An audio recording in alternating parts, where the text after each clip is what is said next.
আজকে বাংলাদেশে যেটা চলছে তার জন্য সবাই জিগির তুলতে হবে এবং এই মুহূর্তে আমাদেরকে ঐক্যবদ্ধ হতে হবে সবাইকে, রাজনীতির ঊর্ধ্বে উঠে, সব কিছুর ঊর্ধ্বে উঠে ইউনাইটেড হয়ে তার প্রতিবাদ জানাতে হবে। তখন কমিউনিস্ট পার্টির একটা বড় সেখানে ভূমিকা ছিল দেশ ভাগের, তাদের কারণে দেশ ভাগ হয়েছে। কংগ্রেস সিপিএম এর মধ্যে কোনো পার্থক্য নেই, নামের মধ্যে পার্থক্য রয়েছে, ঝান্ডার মধ্যে পার্থক্য রয়েছে, কিন্তু তাদের চিন্তাধারার মধ্যে কোনো পার্থক্য নেই।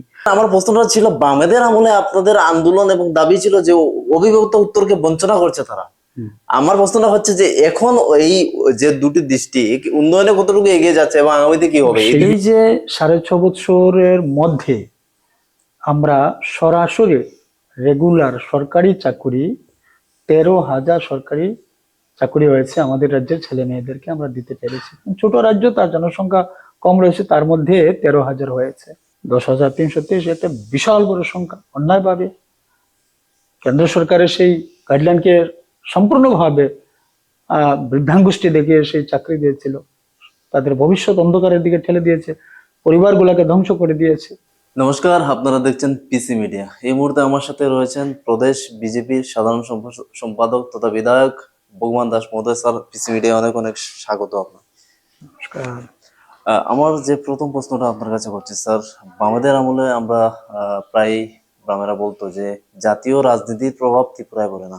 এবার লোকসভা নির্বাচন আমরা দেখলাম, তারপর হরিয়ানা এবং মহারাষ্ট্রের যে বিজেপির ফল হলো, সেই ফলে ত্রিপুরার রাজনীতিতে এই যে বামেদের যে তথাকথিত বক্তব্য, সেই বক্তব্যে কেমন প্রভাব ফেলবে? আমি প্রথমেই এই বিষয়ে বলবো যে আজকে বাম তথা কমিউনিস্ট পার্টি ভারতবর্ষের রাজনীতিতে তারা বহু আগেই অপ্রাসঙ্গিক হয়ে গিয়েছে। বর্তমান ত্রিপুরা রাজ্যের রাজনীতিতে সম্পূর্ণভাবে অপ্রাসঙ্গিক বামপন্থী বা কমিউনিস্ট পার্টি বা কংগ্রেস, তাদের বক্তব্য সেগুলো অপ্রাসঙ্গিক। এদের বক্তব্যের পেছনে কোনো যুক্তি নেই, কোনো লজিক আমরা দেখিনি।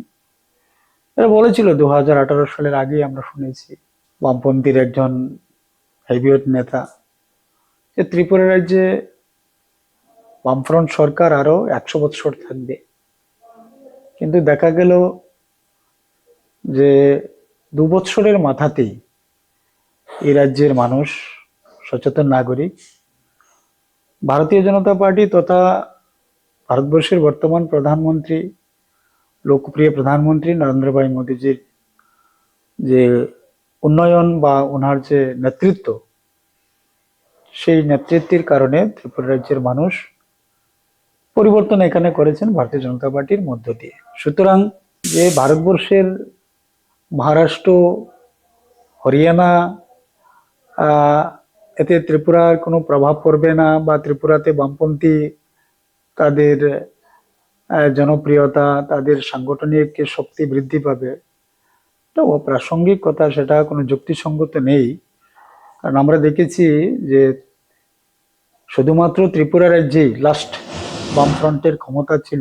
কেরলকে আমরা ধরিনি, কারণ এখানে কমিউনিস্ট শাসন বা বামপন্থী নয়, এখানে অন্য বিষয়, 5 বছর অন্তর অন্তর সেখানে পরিবর্তন হয়। তো একমাত্র শুধুই ত্রিপুরা রাজ্যে তাদের ক্ষমতা ছিল, ভারতবর্ষের কোথাও ছিল না। তো সেই জায়গাতে দাঁড়িয়ে তারা আজকে যে কথাগুলা বলছে সেগুলার কোনো যুক্তি নেই। আর আমি সবশেষে এইটুকুই বলবো, যেখান থেকে একবার কমিউনিস্ট পার্টি তার ক্ষমতাচ্যুত হয়, দ্বিতীয়বার সেখানে কখনো ঘুরে আসতে পারেনি। একবার ত্রিপুরা রাজ্যে ব্যতিক্রম আমরা দেখেছিলাম, 88 থেকে 93 জোট সরকার ছিল, তারপর আবার ওরা ক্ষমতায় ফিরে আসছে। কিন্তু আজকের দিনে সেই কংগ্রেসের সরকার নয়, এটা ভারতীয় জনতা পার্টির সরকার চলছে। স্বাভাবিক কারণে যেটা আমরা মানি বা যেটা আমরা মানতে বাধ্য, উৎস যদি শুকিয়ে যায় ধারা অটোমেটিকলি বন্ধ হয়ে যাবে। ধারায় কোনোদিন একটা নদীকে বাঁচিয়ে রাখতে পারে না। তো কমিউনিস্ট পার্টি যেখান থেকে উৎপত্তি সেখানে নিষ্পত্তি হয়ে গিয়েছে, সুতরাং তাদের অস্তিত্ব আর ধরে রাখতে পারবে না। আর ত্রিপুরা রাজ্যে তাদের এই দিবাস্বপ্ন দেখে কোনো লাভ নেই। সুতরাং এদের তথাকথিত যে সমস্ত তাদের বক্তব্য বা তাদের যে মানে জনসমক্ষে কিছু বিভ্রান্তকর কথা বলে, এগুলা এই রাজ্যে আর চলবে না, এই রাজ্যের মানুষ এটা মেনে নেবে না। স্যার, আমরা দেখলাম কদমতলা সহ রাজ্যের বেশ কিছু জায়গায় সাম্প্রদায়িক ঘটনার পর বামেরা বারবার রাজ্য সরকারকে টার্গেট করলো যে রাজ্যের আইন শৃঙ্খলা পরিস্থিতি অবনতির পথে এবং রাজ্যে এই যে আইন শৃঙ্খলা ভেঙে পড়েছে, এই বিষয়ে কি আপনি কি বলবেন? এটা তাদের মুখের ভাষা হয়ে গিয়েছে, এটা তাদের একটা মুদ্রা দোষ হয়ে গিয়েছে। আমি বলবো আজকে ভারতীয় জনতা পার্টি সরকার যেদিন থেকে হয়েছে সেই দিন থেকে সেই ব্যারামে তাদেরকে পেয়েছে, আর সেই ব্যারাম আগামী দিনও থাকবে। আর এটা তাদের এখন একটা মুদ্রা দোষের মতো হয়ে গিয়েছে, আইন শৃঙ্খলা ভেঙে পড়ে গিয়েছে। কদমতলা যে বিষয়টা আমি বলবো যে যখন দেশ মানে পার্টিশন হয়েছে, হিন্দুস্তান পাকিস্তান হয়েছে, তখন কমিউনিস্ট পার্টির একটা বড় সেখানে ভূমিকা ছিল দেশ ভাগের। তাদের কারণে দেশ ভাগ হয়েছে। তো এই কমিউনিস্ট পার্টি তথা আজকে ত্রিপুরা রাজ্যে আমরা তাদের যে ফ্রন্ট রয়েছে, বাম ফ্রন্ট যেটা রয়েছে, এরা কোনো সময় ভারতীয় সংস্কৃতি, ভারতীয় ঐতিহ্য, ভারতীয় মহাপুরুষদেরকে মেনে নিতে পারে না। তো স্বাভাবিক কারণেই এরা এত গভীরে গিয়ে তাদের ভাববার মতো, বোঝার মতো এদের শক্তি নেই, ক্ষমতা নেই। কারণ এদের যে ব্রেন সেটা শুরু থেকেই মানে চায়নার মাধ্যমে সেটা ওয়াশ করে রাখা হয়েছে, তার বাইরে গিয়ে তারা কিছু ভাবতেই পারে।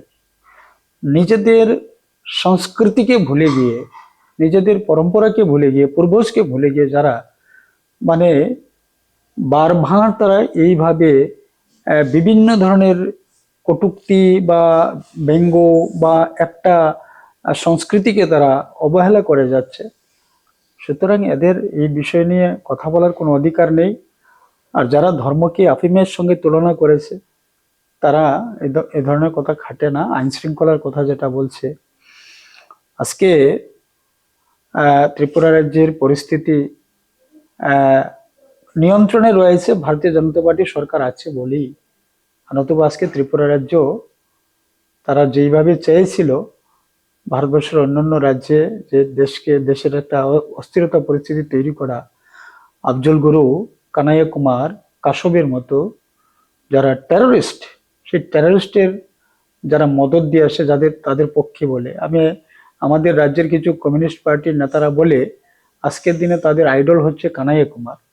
যে কানাইয়া কুমার জেএনইউ থেকে যে সমস্ত কথা বলেছে, সেটা দেশবাসী বা ত্রিপুরাবাসী সবাই ভুলেনি, সেটা মনে রয়েছে। কানাই কুমার এখন সিপিএম ছাড়া কংগ্রেসে গিয়েছেন।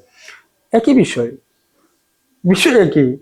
কংগ্রেস সিপিএম নাম আলাদা হতে পারে, তাদের চিন্তাধারা, ভারতবর্ষ নিয়ে তাদের যে মানে ভাবধারা রয়েছে, একই বিষয় রয়েছে। কংগ্রেস সিপিএম এর মধ্যে পার্থক্য কোথায়? আজকে ত্রিপুরা রাজ্যে পরপর অনেকগুলো নির্বাচন তারা জোট হয়ে লড়েছে, পশ্চিমবাংলার জোটে লড়ছে, ভারতবর্ষের বিভিন্ন জায়গায় আজকে তারা একটা বড় জোটের শরিক হয়ে আছে কংগ্রেস সিপিএম।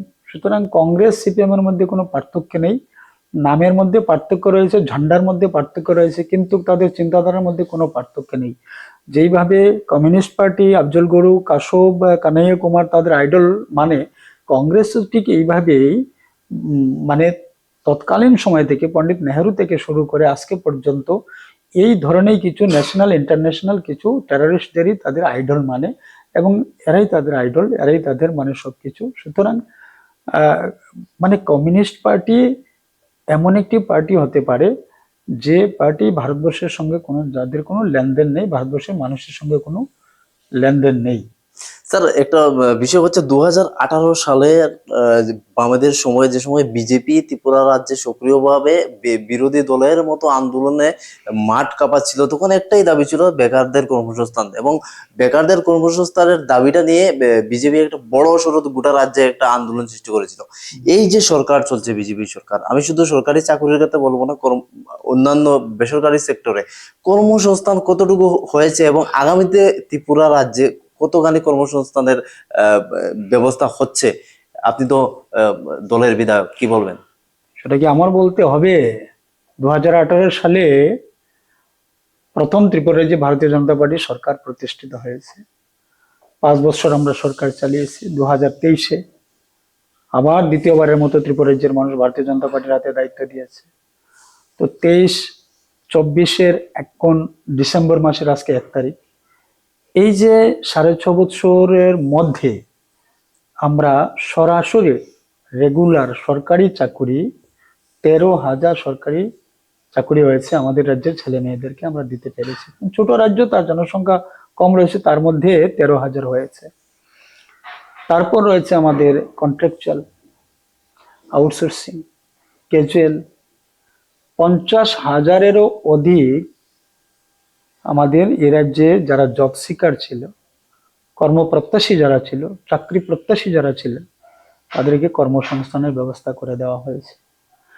দ্বিতীয়ত হচ্ছে বিভিন্ন সেক্টরে, প্রাইভেট সেক্টরে, যেটা আগে ছিল না, সেটা আমাদের সরকার এসে সেগুলা এখানে ব্যবস্থা করেছে, যার মাধ্যমে রোজগারের ব্যবস্থা হয়েছে। আমরা সেই রোজগার করে দিতে পেরেছি অসংখ্য ছেলে মেয়েদেরকে বিভিন্ন সেক্টরে। এ রাজ্যের মহিলাদেরকে আমরা রোজগারের ব্যবস্থা করে দিয়েছি টিয়ারলেনের মাধ্যমে, স্বসহায়ক দলের মাধ্যমে। তো আমরা যদি অতীত মানে বামেদের যদি সেই আমি 35 বছর যদি ধরি, তাদের সম্পূর্ণ যে এই ত্রিপুরা রাজ্যের যে শাসন ছিল 35 বছর, সেটাও যদি ধরি, আমাদের 6.5 বছর যেটা হয়েছে আমাদের সরকারের ধারে কাছে আসতে পারবে না। কত লোকের চাকরি হয়েছে, কতজনকে চাকরি দিয়েছে, যাও চাকরি দিয়েছিল কিছু মানে শিক্ষা দপ্তরে 10,323, একটা বিশাল বড় সংখ্যা। অন্যায়ভাবে কেন্দ্র সরকারের সেই গাইডলাইনকে সম্পূর্ণভাবে বৃদ্ধাঙ্গুষ্টি দেখিয়ে সেই চাকরি দিয়েছিল, তাদের ভবিষ্যৎ অন্ধকারের দিকে ঠেলে দিয়েছে, পরিবারগুলোকে ধ্বংস করে দিয়েছে।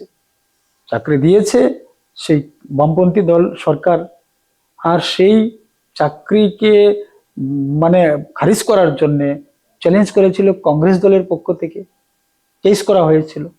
তো এই যে পরিবারগুলোকে ধ্বংস করার পেছনে কংগ্রেস এবং সিপিএম উভয় সমান অপরাধী। আর ভারতীয় জনতা পার্টি চাকরি দিয়েছে, আগামী দিনে চাকরি হবে, কর্মসংস্থান যথেষ্ট পরিমাণের জন্য আমরা সচেতন রয়েছি। আমাদের মাননীয় মুখ্যমন্ত্রী সেই ব্যাপারে সচেতন রয়েছেন, আমাদের সরকার সচেতন রয়েছে। কর্মসংস্থানের ব্যবস্থা আমরা করছি, আগামী দিনে করব। আপনি অবিভক্ত উত্তর জেলার বাসিন্দা। আমরা বামেদের আমলে অবিভক্ত উত্তরকে বঞ্চনার একটা দীর্ঘ দাবি এবং আন্দোলন চলেছিল।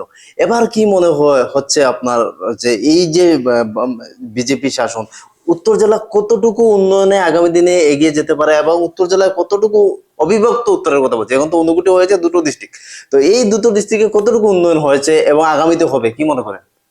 আমি উত্তর দক্ষিণ বলবো না, আমাদের একটাই দেশ, আমরা সবাই ভারতবাসী। আমাদের এই ভারতবর্ষের একটা অঙ্গরাজ্য ত্রিপুরা। মাননীয় প্রধানমন্ত্রী বলেছেন যে বিকশিত ভারত, এবং এই দেশে 4টা শ্রেণী রয়েছে। 4টা শ্রেণীকে যদি আমরা আর্থিকভাবে স্বয়ংসম্পূর্ণ করতে পারি, তাহলে দেশ স্বয়ংসম্পূর্ণ হবে, আত্মনির্ভর হবে, আর বিকশিত ভারত হবে। ত্রিপুরার একটা জেলা হচ্ছে উত্তর ত্রিপুরা, আরেকটা জেলা অনুকুটি জেলা। এই ধরনের কোনো বৈষম্যমূলক আচরণ নিয়ে ভারতীয় জনতা পার্টি কাজ করে না, আমাদের সরকার কাজ করে না। আমরা জাত, ধর্ম, এই সমস্ত সবকিছুর ঊর্ধ্বে উঠেই ভারতীয় জনতা পার্টির চিন্তা ভাবনা থাকে। আজকে রাস্তা হচ্ছে, ন্যাশনাল হাইওয়ে হচ্ছে, একদম চোরাইবাড়ি থেকে সাবরুম পর্যন্ত। কিন্তু স্যার আমার প্রশ্নটা ছিল, বামেদের আমলে আপনাদের আন্দোলন এবং দাবি ছিল যে অবিভক্ত উত্তরকে বঞ্চনা করছে তারা। আমার প্রশ্নটা হচ্ছে যে এখন এই যে 2টি ডিস্ট্রিক্ট উন্নয়নে কতটুকু এগিয়ে যাচ্ছে এবং আগামীতে কি হবে, সেই বিষয়টাই আমি বলছি, সেই বিষয়টাই বলছি। আজকে এক সময় আমরা দেখেছি যে উত্তর পূর্বাঞ্চল ভারতবর্ষের একটা ইম্পর্টেন্ট পার্ট। তদানীন্তন সরকার বা তৎকালীন সময়ে যারাই প্রধানমন্ত্রী ছিল, যে সরকার ছিল, বিশেষ করে কংগ্রেস দলের নেতৃত্বে সরকার ছিল, উত্তর পূর্বাঞ্চল যে ভারতবর্ষের কিছু অঙ্গ রয়েছে সেটা ভাবতই না। তো আজকে নরেন্দ্র ভাই মোদীজি উত্তর পূর্বাঞ্চলকে উন্নয়ন করার জন্য যে ভূমিকা নিচ্ছেন বা যতটুকু উন্নয়ন হয়েছে সেটা আমাকে বলতে হবে না, উত্তর পূর্বাঞ্চলের মানুষ বলবে। ঠিক একইভাবে আমাদের উত্তর ত্রিপুরা অনুকুটি ধলাই থেকে সমান্তরাল ভাবে প্রত্যেকটি জেলাতে আমরা উন্নয়ন করে নিচ্ছি। সেই দিন সত্য, সেটা আমি অস্বীকার করব না, যে সেই দিন বামফ্রন্ট তথা তাদের সরকার এই অঞ্চলটাকে সম্পূর্ণভাবে ডিপ্রাইভ করে রেখেছিল, রাজনৈতিকভাবে, উন্নয়নের দিক থেকে, সমস্ত দিক থেকে মানে বঞ্চনার শিকার হয়েছিল। আজকে আমরা সেই জায়গা থেকে উঠে এসে গিয়েছি। আজকে ইকুয়াল সমানভাবে সারা ত্রিপুরায় যে কাজ চলছে, সে চাকরির বিষয় হোক, আর ইনফ্রাস্ট্রাকচার ডেভেলপমেন্ট হোক, আর ইন্ডিভিজুয়াল ডেভেলপমেন্ট হোক, মানে সমান্তরাল ভাবে সবকা সাথ সবকা বিকাশ, এই মন্ত্র নিয়ে আজকে গোটা রাজ্যে কাজ চলছে। শেষে স্যার আমার যে প্রশ্নটা থাকবে যে আমাদের প্রতিবেশী রাষ্ট্র, আমাদের সীমান্ত লগা বাংলাদেশে হিন্দু সহ সংখ্যালঘুদের উপর যে নির্যাতন চলছে, চিন্ময় মহারাজকে গ্রেপ্তার করা হয়েছে এবং ভারতের জাতীয় পতাকার অবমাননা করা হয়েছে, ত্রিপুরা সহ এই বাংলা বলয়ের যারা আছেন, আসাম, পশ্চিমবাংলা সহ এই গোটা বাঙালি কমিউনিটি থেকে শুরু করে সমস্ত ভারতবাসী বাংলাদেশের উপর বিক্ষুব্ধ। এই যে আন্দোলনটা থামানোর জন্য সংখ্যালঘুদের উপর নির্যাতন হচ্ছে, সেই বিষয়টা নিয়ে আপনি কি বলবেন? দেখুন, সাম্প্রতিককালে বাংলাদেশের যে ঘটনা, এটা শুধু ভারতবর্ষের নিন্দা করছে না, গোটা বিশ্ব আজকে সেটা নিন্দা জানাচ্ছে, গোটা বিশ্ব আজকে নিন্দা করছে। এটা কোনো সম্প্রদায়, কোনো গোষ্ঠী নিন্দা করছে নয়, গোটা বিশ্ব আজকে তার তীব্র নিন্দা জানাচ্ছে যে যে নারকীয় ঘটনা যেগুলা ঘটছে বর্তমান এই পরিস্থিতি, যে সাম্প্রতিককালে যে পরিস্থিতি বাংলাদেশে চলছে। তা আমি সেই জায়গাতে বলবো যে অবিলম্বে এই নৃশংসতা বন্ধ করা উচিত এবং তার জন্য সম্পূর্ণ দায়িত্ব বাংলাদেশকে নিতে হবে। বাংলাদেশের যারাই সেই কাজের সঙ্গে বা ঘটনার সঙ্গে যুক্ত, তাদেরকে সেই দায়িত্ব নিতে হবে যে খুব শীঘ্রই সেটা বন্ধ করা উচিত।